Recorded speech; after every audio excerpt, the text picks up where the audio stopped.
नमस्कार, स्वागत है आप सभी का यूट्यूब चैनल पर। तो देखिए फ्रेंड्स, आज हम लोग का ये सेट 5 होगा और इसमें बहुत ही महत्वपूर्ण प्रश्न दिए गए हैं। और हाँ, एक बात मैं बोलना चाहती हूँ, अगर आप लोग एनसीईआरटी किसी कारणवश नहीं पढ़े हैं तो एनसीईआरटी सार संग्रह एक दिन अभी टाइम रह गया है, तो एक-एक टॉपिक को एक दिन 1-2 घंटा बैठ-बैठ करके उसके सारे प्रश्नों को एक बार ज़रूर देख लें। उसमें सार संग्रह नाम ही है तो पूरा निचोड़ दिया गया है, तो उसको आप लोग ज़रूर देखें। चलिए बढ़ते हैं अपने सेट की तरफ बिना टाइम गँवाए हुए, क्योंकि समय बहुत कम है। पहला प्रश्न है हमारा, सत्य शोधक समाज के संस्थापक कौन थे? तो कौन थे? वो थे ज्योतिबा फूले।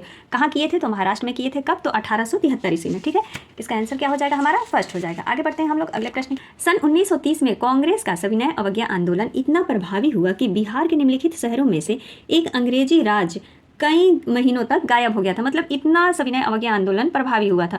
तो वो किस राज्य से गायब हो गए थे, यानी किस शहर से गायब हो गए थे अंग्रेज?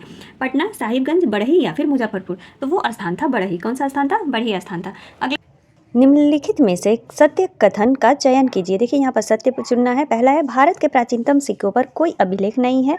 सातवाहनों ने शीशे के सिक्के ढलवाए थे। सही बात है। गुप्त शासकों ने रुटियक नामक चांदी के सिक्के ढलवाए थे। भारतवर्ष में स्वर्ण सिक्कों का चलन हर्षवर्धन द्वारा आरंभ किया गया था। तो देखिए इसमें जो आंसर लगाया गया है वो फोर्थ है कि भारत में स्वर्ण के सिक्कों का चलन हर्षवर्धन द्वारा शुरू किया गया था। और इसका एक्सप्लेन भी किया गया है कि इंडो ग्रीक शासकों द्वारा ही लेख वाले सिक्के तथा सोने के सिक्के जारी किए गए थे भारत में। ठीक है, तो आप लोग एक बार थोड़ा सा कंफर्म हो लीजिएगा। मुगल चित्रकला में किस शासक का युग स्वर्ण युग कहा जाता है? तो देखिए मुगल का जो शासनकाल था, किसके शासनकाल को मतलब स्वर्ण युग कहा जाता है, यहाँ पर ये प्रश्न है। तो जहांगीर के शासनकाल को चित्रकला का स्वर्ण युग कहा जाता है। आंसर क्या हो गया? दूसरा हो गया। सूची 1 एवं 2 का मिलान करना है। जैसे क्रिप्स मिशन हो गया, गांधी जिन्ना वार्ता हो गया, शिमला कॉन्फ्रेंस हो गया, और क्या है, कैबिनेट मिशन है, और वहाँ पर कूट दिया हुआ है। तो सबसे पहले हम लोग इसका मिलान कर लेते हैं। तो देखिए क्रिप्स मिशन भारत कब आया था? तो वो आया था 1942 ईस्वी में। गांधी और जिन्ना का वार्ता कब हुआ था? तो वो हुआ था 1944 में। शिमला कॉन्फ्रेंस कब हुआ था? तो शिमला कॉन्फ्रेंस तो सबको पता होगा, 1945 हो गया। और कैबिनेट मिशन जो है वो 1946 ईस्वी में। तो हमारा फर्स्ट क्या हो जाएगा? 3, फिर आता है 1, फिर आएगा 3, 1, 4, 2। ऑप्शन में देखिए, तो इसका आंसर हो जाएगा हमारा फोर्थ, 3, 1, 4, 2।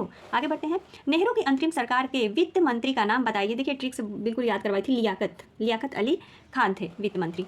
किस गवर्नर जनरल ने सहायक संधि को प्रारंभ किया था? सहायक संधि को किस गवर्नर जनरल ने शुरुआत की थी? तो वो किया था लॉर्ड वेलेस्ली। लॉर्ड वेलेस्ली ने सहायक संधि की जो प्रक्रिया थी उसकी शुरुआत की थी। नेक्स्ट प्रश्न है हमारा सूची 1 2। फिर यहाँ पर आ गया, पुस्तकों के नाम दे रखा है और एक साइड लेखकों के नाम दे रखा है।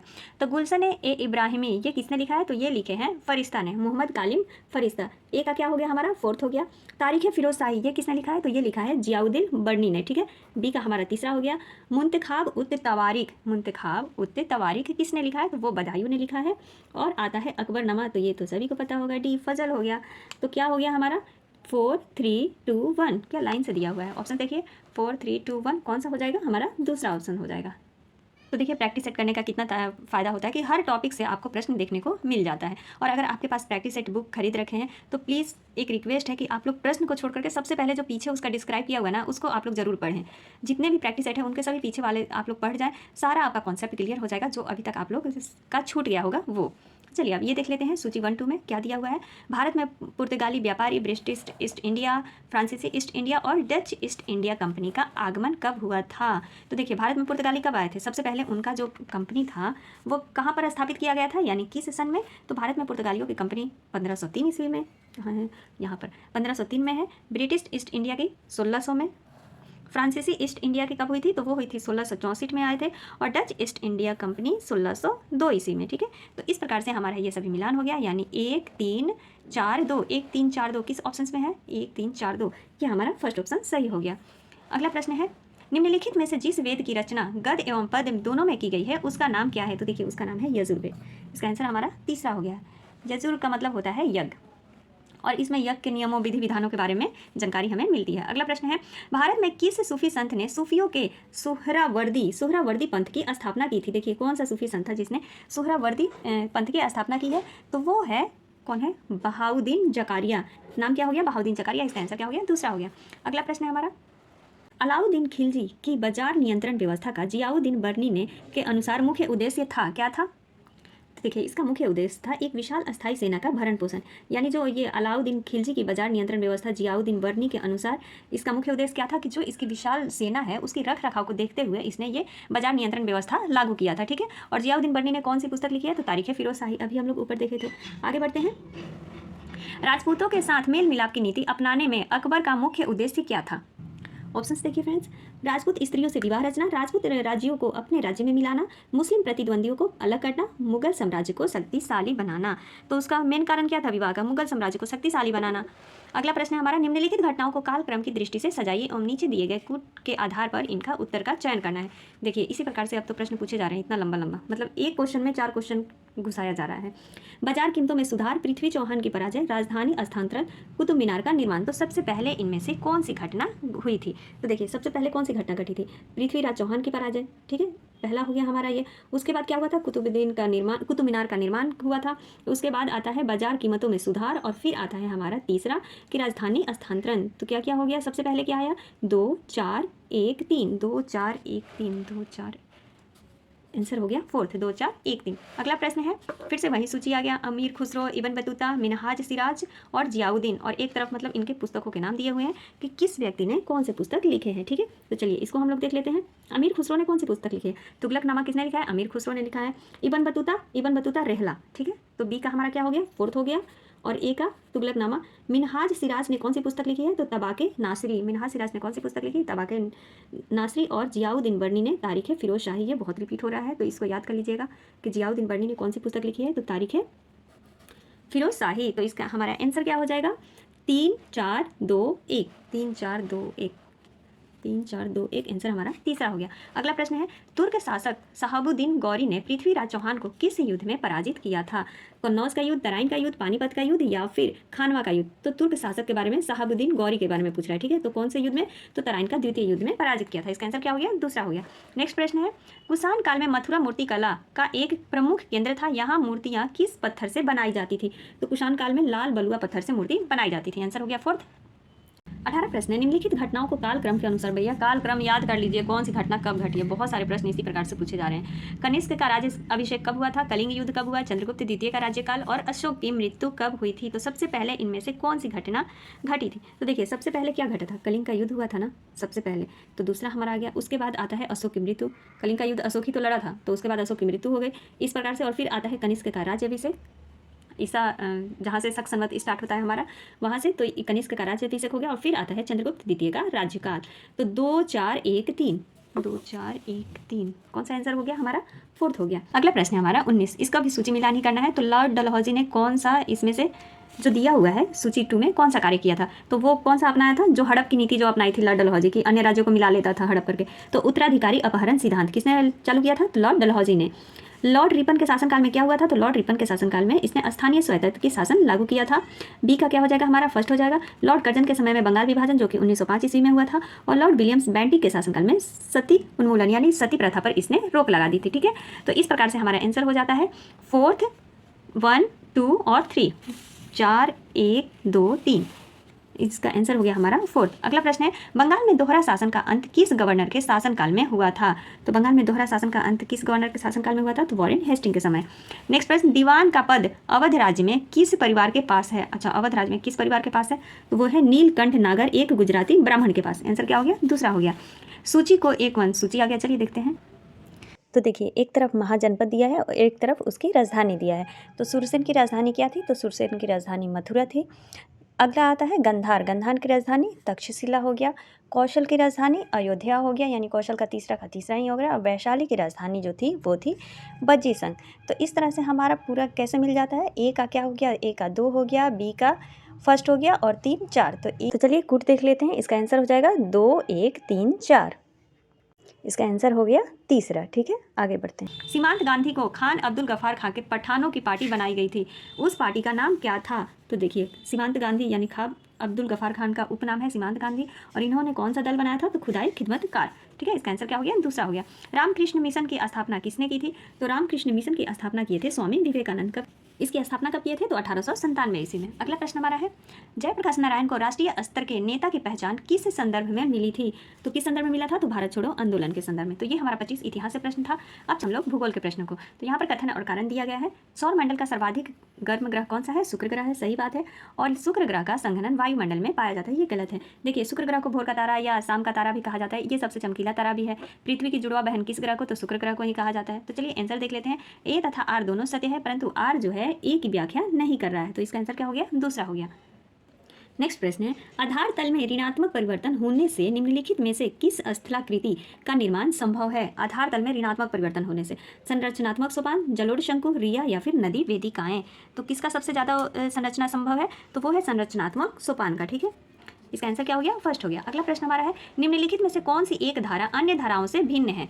अन्य धाराओं से मतलब यह भिन्न है, ब्राजील की धारा, लैब्राडोर की धारा, फॉकलैंड की धारा या फिर कनारी की धारा। तो वो कौन सी धारा सबसे अलग है, तो वो है ब्राजील की धारा, क्योंकि लैब्राडोर हो गया, फॉकलैंड और कनारी की जो धाराएं हैं ये सभी ठंडी जलधाराएं हैं, जबकि जो ब्राजील की जलधारा है वो गर्म जलधारा है। ठीक है, तो इसका आंसर हमारा फर्स्ट हो जाता है। 29 प्रश्न है हमारा, इसमें भी सूची आ गया, मिलान आ गया। दक्षिण अफ्रीका, ऑस्ट्रेलिया, दक्षिण अमेरिका और उत्तरी अमेरिका, और इधर घास के मैदान दिए हैं। तो दक्षिण अफ्रीका में किस प्रकार के घास के मैदान पाए जाते हैं, तो वो पाया जाता है वेल्स। ठीक है, ऑस्ट्रेलिया, ये मैं कल भी जो वीडियो अपलोड की थी उसमें बताई थी कि किसी को अगर हम टेल देंगे तो वो कहाँ गिरेगा, नीचे हो जाएगा, यानी डाउन्स हो जाएगा। तो ऑस्ट्रेलिया डाउन्स हो गया। दक्षिण अमेरिका का पंपास हो जाएगा, और उत्तरी अमेरिका का हमारा प्रेयरी हो जाएगा। यानी प्रेयर हम लोग करते हैं कहाँ, चाहे कोई भी व्यक्ति कितना भी अमीर हो, लेकिन प्रेयर करने के लिए वो उतरेगा ही, नीचे उतर कर ही आना पड़ेगा उससे। तो याद करने के लिए कुछ भी ऐसे थोड़ा बहुत मिला लीजिए। अब इसका हम लोग आंसर देख लेते हैं कि कौन सा हो जाएगा यहाँ पर मिलान में। ठीक, तो इसका आंसर हमारा हो जाएगा दूसरा। आगे बढ़ते हैं, उस स्थान का नाम बताइए जहां भारत में भूकंप प्रायः आता है। थोड़ा सा बड़ा कर लेती हूँ, तो इसका हमारा आंसर हो जाएगा कक्ष। कक्ष में हमेशा भूकंप आते रहता है। अगला प्रश्न है, फिर से सूची आ गया, बहुउद्देशीय योजनाएं और नदियों के नाम दिया हुआ कि कौन सी जो योजनाएं हैं किस नदी पर बनी हुई है। ठीक है, तो हीराकुंड जो बांध है वो किस नदी पर है, तो महानदी पर। सरदार सरोवर बांध कहाँ है, तो सरदार सरोवर बांध हमारा नर्मदा नदी में है। राणा प्रताप कहाँ पर है, तो चंबल में। और नागार्जुन, जहाँ पर अर्जुन लग गया वहाँ कृष्णा नदी आ गया, तो इसका तो डी का डी ही हो जाएगा। तो आगे पहले क्या आ जाएगा, पहले 3 आएगा, तो एक ही ऑप्शन में तो 3 दिया हुआ है, इतना दूर जाने की जरूरत ही नहीं है। इसका आंसर हो गया 3। अगला प्रश्न है, कोरोमंडल तट का विस्तार है। कोरोमंडल तट का विस्तार कहाँ से कहाँ तक, तो कुमारी अंतरीप से के कृष्णा नदी डेल्टा तक है। यानी कुमारी जो है हमारा क्या हो गया, कन्याकुमारी से लेकर के कृष्णा डेल्टा तक जो है कोरोमंडल तट है। ठीक है, और वो गोलकुंडा तट अगर पूछ ले तो वो कृष्णा डेल्टा से लेकर के गोदावरी डेल्टा तक कौन सा तट है, तो गोलकुंडा तट है। तो इसका आंसर हमारा हो जाएगा दूसरा। कोरोमंडल के बारे में पूछा है। आगे बढ़ते हैं, बिहार में भांगर मिट्टी मिलती है। कहाँ पर मिलती है बिहार में भांगर मिट्टी, तो वो मिलता है पूर्णिया, सहरसा, दरभंगा, मुजफ्फरपुर क्षेत्र में। इसका आंसर क्या हो गया, दूसरा हो गया।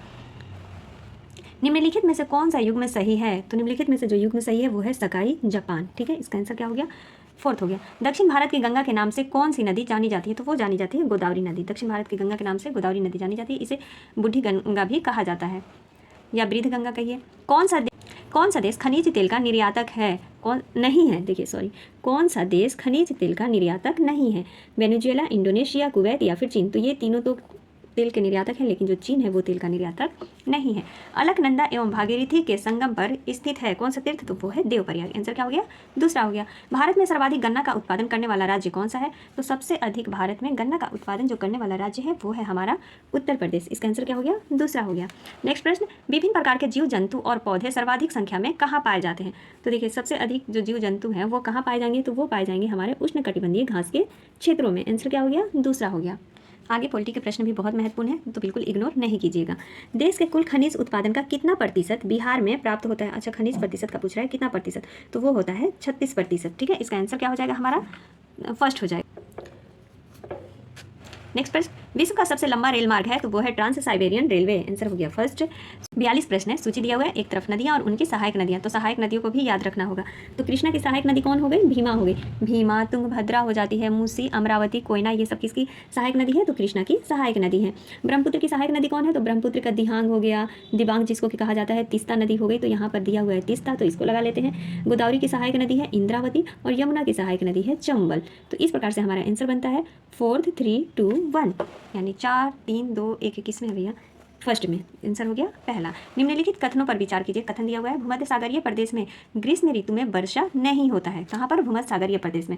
कथन क्या दिया हुआ है कि ग्रीष्म ऋतु में व्यापारिक पवन इस प्रदेश में के ऊपर से नहीं बहती है, इसीलिए क्या होता है कि भूमध्य सागरीय प्रदेश में ग्रीष्म ऋतु में वर्षा नहीं होता है। अब क्या ये दोनों सत्य है, असत्य है, या फिर क्या है, यहाँ पर चुनना है हमें। ठीक है, तो चलिए देखते हैं।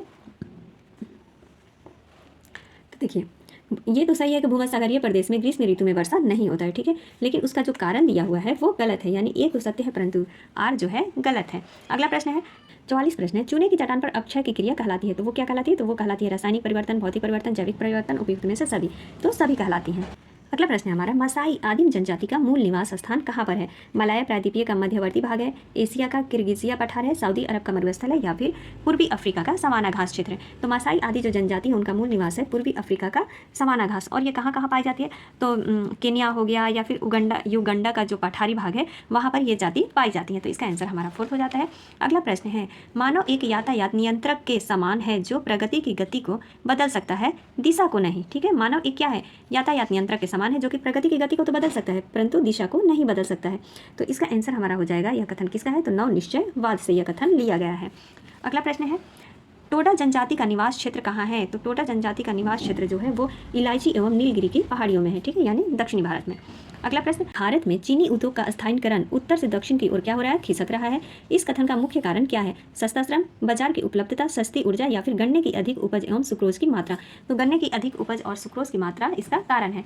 सूची 1 2 का मिलान करना है। ग्रेनाइट, स्लेट, ग्रेवो, क्वार्टर्स, बालू का पत्थर, नीस, सेल, सर्पेनाइट। तो इन सभी का मिलान करना है। तो चलिए देख लेते हैं। तो ग्रेनाइट से क्या बनता है? रूपांतरित होता है तो नीस होता है। ग्रेनाइट का आ गया नीस हमारा। ग्रेवो का क्या होता है? तो ग्रेवो का हो जाता है सर्पेनाइट। ठीक है, प्रकार से बालू का पत्थर क्या होता है? तो बालू का पत्थर होता है क्वार्टिजाइट हो गया, और शेल जो हो गया वो हो गया स्लेट। तो इस प्रकार से हमारा आंसर हो जाता है। ए का क्या हो जाएगा? ए का हो जाएगा 3 4 2 1। ठीक है, 3 4 2 1 किस में है? 3 4 2 1। तो ये हमारा आंसर हो गया इसका तीसरा। आगे बढ़ते हैं। 50वां प्रश्न है निम्नलिखित युग्मों में से कौन सा युग्म सुमेलित नहीं है, यानी सही नहीं है? वियुवियस इटली में सही है, एरेबस अलास्का, कोटापैक्सी इक्वेडोर और मुनालोआ हवाई द्वीप। तो ये सही है, ये गलत है। एरेबस जो है वो अंटार्कटिका में पाया जाता है, ये जो ज्वालामुखी है। ठीक है, तो इसका आंसर क्या हो गया? दूसरा हो गया। हम लोग पॉलिटी यानी राजनीति शास्त्र के प्रश्नों को देख लेते हैं। सामुदायिक विकास कार्यक्रम का आरंभ किया गया था, कब किया गया था? तो वो किया गया था सन 1950 ईस्वी में। इसका आंसर क्या हो गया? फर्स्ट हो गया। केंद्र राज्य के मध्य शक्तियों का बंटवारा संविधान के किस अनुसूची में दिया गया है? तो वो दिया गया है 7वीं अनुसूची में। निम्नलिखित युग्मों में से कौन सा युग्म सही सुमेलित नहीं है? यहाँ पर बोल रहा है कि कौन सा नहीं है। भारत में संघनात्मक है, ऑस्ट्रेलिया संघनात्मक, अमेरिका संघात्मक, या फिर ब्रिटेन संघात्मक। तो ऑस्ट्रेलिया जो है यहाँ पर गलत हो जाएगा, ऑस्ट्रेलिया में संघात्मक सरकार नहीं है। इसका आंसर क्या हो गया? दूसरा हो गया। लोकपाल विधेयक बिल अपने देश में पारित हुआ था, कब पारित हुआ था? तो वो हुआ था सन 1996 ईस्वी में। अगला प्रश्न है संघ लोक सेवा आयोग के सदस्यों की नियुक्ति की जाती है, किसके द्वारा की जाती है? संघ लोक सेवा आयोग के सदस्यों की नियुक्ति तो वो की जाती है राष्ट्रपति के द्वारा। राज्य के नीति निर्देशक तत्व एक ऐसा चेक है जिसका भुगतान बैंक की इच्छा पर निर्भर करता है, यानी बैंक की इच्छा पर है। यह कथन किसका है? तो ये कथन हो जाता है केटी शाह का। आंसर क्या हो गया? फर्स्ट हो गया। अगला प्रश्न है हमारा भारतीय संविधान के किस अनुच्छेद में उल्लेख किया गया है कि बाहरी आक्रमण और आंतरिक आसंति से राज्यों की रक्षा करना क्या है? सरकार का कर्तव्य होता है। तो ये 355 में कहा गया है। ठीक है, इसका आंसर क्या हो जाता है? 3 हो जाता है। अगला प्रश्न है संविधान निर्मात्री परिषद के वैधानिक परामर्शदाता कौन थे? तो वो थे वी.एन. राव। आंसर क्या हो गया? तीसरा हो गया। ठीक है, गुट निरपेक्ष विदेश नीति का प्रतिपादन किसने किया था? तो वो किए थे जवाहरलाल नेहरू ने। राज्य अच्छे मार्ग में बाधाओं की बाधा है, राज्य अच्छे मार्ग में बाधाओं की बाधा है, यह कथन किसका है? तो ये कथन टी.एच. ग्रीन का है। इसका आंसर क्या हो जाएगा? तीसरा हो जाएगा। राष्ट्रीय पार्टी की श्रेणी प्राप्त करने के लिए किसी भारतीय राजनीतिक पार्टी को कम से कम कितने राज्यों में मतों के आधार पर मान्यता प्राप्त करना आवश्यक है? तो वो है 4 राज्यों में। ठीक, प्रजातांत्रिक समाजवाद की अवधारणा को किसने विकसित किया था? प्रजातांत्रिक समाजवाद की अवधारणा को किसने विकसित किया था? तो कार्ल मार्क्स, राम मनोहर लोहिया, जवाहरलाल नेहरू, या फिर राजा राम मोहन राय। तो वो किए थे कार्ल मार्क्स ने।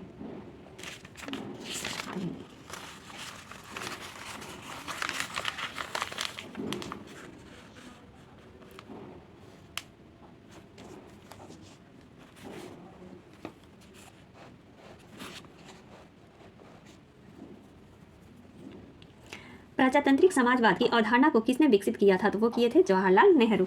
संसद के किसी सदन की बैठक के लिए न्यूनतम गण पूर्ति कितनी होनी चाहिए? देखिए यहाँ संसद के सदन की बैठक के लिए ठीक कितनी गणपूर्ति होनी चाहिए, ये प्रश्न पूछ रहा है। तो वो होना चाहिए समस्त सदस्य की संख्या का 1/10 भाग। ठीक है, इसका आंसर क्या हो जाएगा, फर्स्ट होगा है।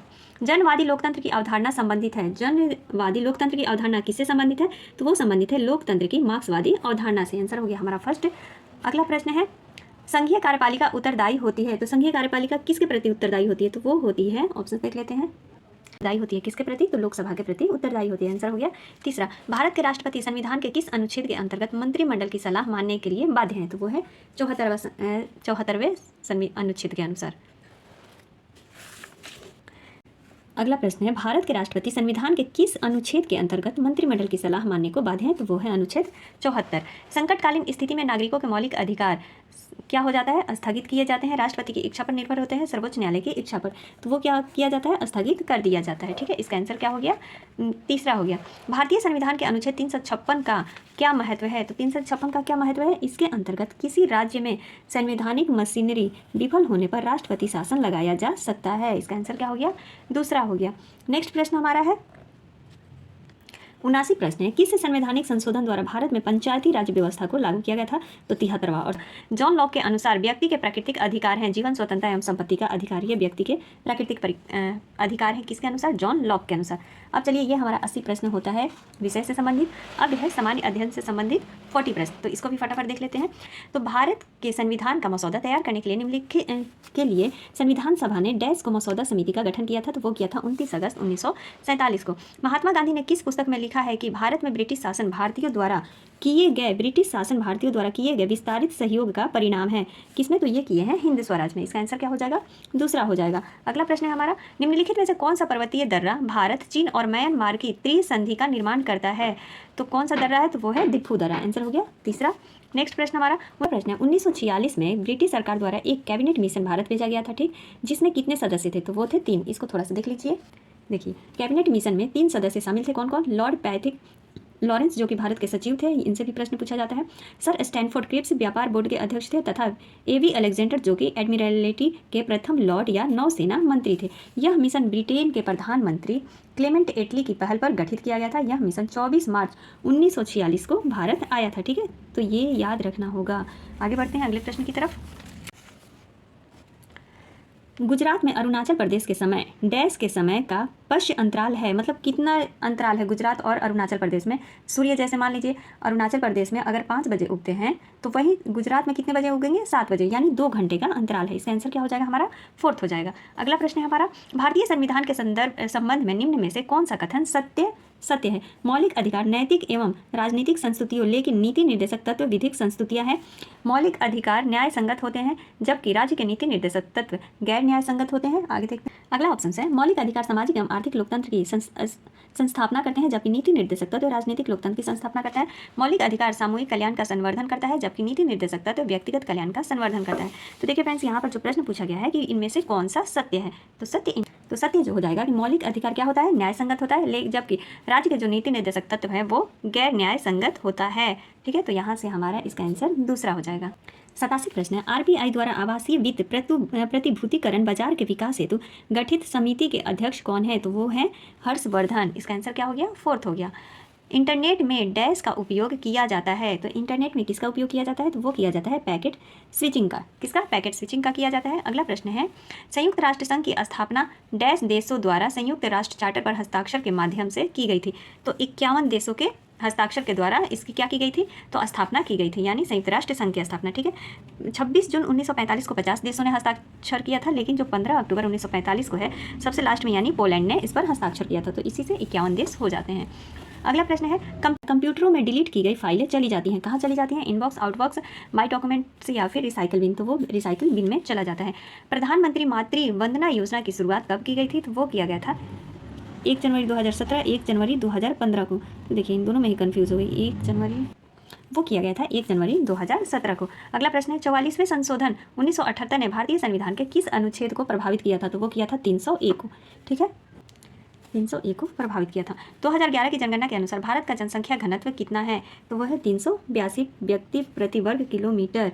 अगला प्रश्न अखिल भारतीय मुस्लिम लीग लाहौर प्रस्ताव को डैश वर्ष में अंगीकृत किया गया था, किसको, लाहौर प्रस्ताव को कब अंगीकृत किया गया था? तो वो किया गया था 1940 ईस्वी में। इसका आंसर क्या हो गया? फोर्थ हो गया। निम्नलिखित में से कौन सा पादप हार्मोन वृद्धि को रोकता है और पत्तियों के मुरझाने के लिए जिम्मेदार होता है? वो कौन सा हार्मोन्स होता है? तो वो होता है एब्सिक एसिड। कौन सा? एब्सिसिक एसिड होता है। इसका आंसर हो गया दूसरा। अब यहाँ से मैथ के प्रश्न शुरू हो जाते हैं, तो चलिए आगे बढ़ते हैं मैथ को छोड़ते हुए। अगला प्रश्न है, एजरा कप निम्नलिखित में से किस खेल से संबंधित है? तो वो पोलो से संबंधित है। ठीक है, इसका आंसर क्या हो गया? तीसरा हो गया। ऐसा कोई भी समाज निश्चित रूप से समृद्ध और खुशहाल नहीं हो सकता जिसके सदस्यों का काफी बड़ा हिस्सा गरीब और दयनीय स्थिति में हो। यह कथन किसका है? तो यह है एडम स्मिथ का। बिल्कुल सही बोल रहे हैं। अगला प्रश्न हमारा आ जाता है, निम्नलिखित में से कौन सा पादप हार्मोन पौधे के तने के विकास में मदद करता है? तो पौधे के तने के विकास में कौन सा हार्मोन्स मदद करता है? तो वो करता है, कहा गया, ये रहा। निम्नलिखित में से कौन सा पादप हार्मोन पौधे के तने के विकास में मदद करता है? तो वो करता है जिब्रेलिन। कौन सा? जिब्रेलिन करता है। संविधान सभा के निर्माण से पहले 1946 में डैश द्वारा एक उद्देश्य प्रस्तावित किया गया था। किसके द्वारा? तो वो जवाहरलाल नेहरू के द्वारा किया गया था 13 दिसंबर 1946 ईस्वी को। एक पूर्णिमा से दूसरी पूर्णिमा के बीच की समय अवधि कितनी होती है? एक पूर्णिमा से दूसरी पूर्णिमा के बीच, तो वो होती है 29 दिनों से थोड़ा अधिक या थोड़ा कम, ये सब हो सकता है। तो इसका आंसर हो जाएगा हमारा दूसरा। अगला प्रश्न है, इनमें से किसे आधुनिक आनुवांशिक के जनक के रूप में जाना जाता है? James Watt, Gregor Mendel, Robert Brown या फिर रोजालिंड फ्रैंकलिन को? तो किसको माना जाता है आनुवांशिक के जनक? वो माना जाता है ग्रेगर मेंडल को। 107 प्रश्न है, डैश आंदोलन को अगस्त क्रांति के रूप में देखा जाता है? तो वो कौन सा आंदोलन हो जाता है? भारत छोड़ो आंदोलन। मान लीजिए, यहाँ से अब देखिए रीजनिंग स्टार्ट हो गया, कैलेंडर से संबंधित है, फिर उसके आगे चलिए आते हैं। भारतीय संविधान सभा के किस अनुच्छेद में संसद के विशरित काल के दौरान राष्ट्रपति को अध्यादेश लाने की शक्ति प्रदान की गई है? तो वो किसके अनुसार? तो वो 352 अनुच्छेद के अनुसार राष्ट्रपति को अध्यादेश लाने की शक्ति क्या की गई है? प्रदान की गई है। निम्नलिखित में से कौन अकबर के दरबार के सर्वोत्तम हस्तशिल्पकारों में से एक था जिसे जरीन कलम की उपाधि से सम्मानित किया गया था? किसको भैया जरीन कलम की उपाधि से सम्मानित किया गया था? तो वो थे कौन? मोहम्मद हुसैन। ठीक है, इसका आंसर क्या हो जाता है? मोहम्मद हुसैन हो जाता है। 109 प्रश्न छूट गया था। भारतीय संविधान के किस अनुच्छेद में संसद के विश्रांति काल के दौरान राष्ट्रपति को अध्यादेश लाने की शक्ति प्रदान है? यानी जब शांति ना हो, अशांति काल के दौरान लाने की क्या शक्ति प्रदान है? क्वेश्चन है जी। तो अगला प्रश्न है, भारतीय संविधान की दूसरी अनुसूची 10वां पे नहीं, हाँ, भारतीय संविधान की दूसरी अनुसूची किससे संबंधित है? ऑप्शन है, राज्यसभा में सीटों के आवंटन से, राष्ट्रपति राज्यपालों, मुख्य न्यायाधीशों, उच्च न्यायालय और उच्चतम न्यायालय के न्यायाधीशों के वेतन से। तो यही संबंधित है कौन सा? अनुसूची जो दूसरा है। इससे प्रश्न बहुत पूछा जाता है, तो इसको याद कर लीजिएगा। अगला प्रश्न है हमारा, हिमाचल प्रदेश में स्थित लाहौल और स्पीति घाटी या कुल्लू घाटी से डैश द्वारा जुड़ी हुई है? तो किससे जुड़ी हुई है? एक मिनट, रोहतांग दर्रे से। ठीक है, इसका आंसर क्या हो गया? पहला हो गया। जीव के वैज्ञानिक नामकरण या नामकरण की उस प्रणाली जिसका हम आज उपयोग करते हैं की खोज किस वैज्ञानिक द्वारा की गई थी? ठीक है, तो ये किसके द्वारा किया गया था? तो ये किया गया था कैरोलस लिनियस के द्वारा। अगला प्रश्न है हमारा, एक सुक्रोज अणु में डैश कार्बन परमाणु होते हैं? तो एक सुक्रोज अणु में कितने परमाणु ऊर्जा होता है? तो 12। अगला प्रश्न, ओजोन परत की मोटाई किस इकाई में मापी जाती है? तो ओजोन परत की जो इकाई है वो मापी जाती है डॉप्सन इकाई में। ठीक है, रवि ने अजय को, यहाँ से फिर से मैथ ही स्टार्ट हो जाता है। तो ये देखिए, ये तो पूरा 120 प्रश्न तक मैथ ही जा रहा है। ठीक है, तो इस प्रकार से देखिए मैथ से पूछे जाएंगे प्रश्न, तो आप लोग मैथ को भी देखते रहिए क्योंकि मैथ से भी 10 प्रश्न हर प्रैक्टिस सेट में दिया हुआ है। तो आज के लिए बस इतना ही, मिलते हैं अगली वीडियो में। एक प्रश्न ये रह गया, निम्नलिखित में से कौन सी झिल्ली संयोजित थैली पाचक एंजाइमों से भरी होती है? तो वो होती है लाइसोसोम। ठीक है, तो ये हमारा 120 महत्वपूर्ण प्रश्न थे। तो ये हमारा प्रैक्टिस सेट 5 से महत्वपूर्ण प्रश्न थे। आई होप आप लोगों को ये प्रश्नों का सिलसिला अच्छा लगा होगा। तो मिलते हैं अगली वीडियो में, तब तक के लिए आप सभी का दिल से धन्यवाद। Thank you.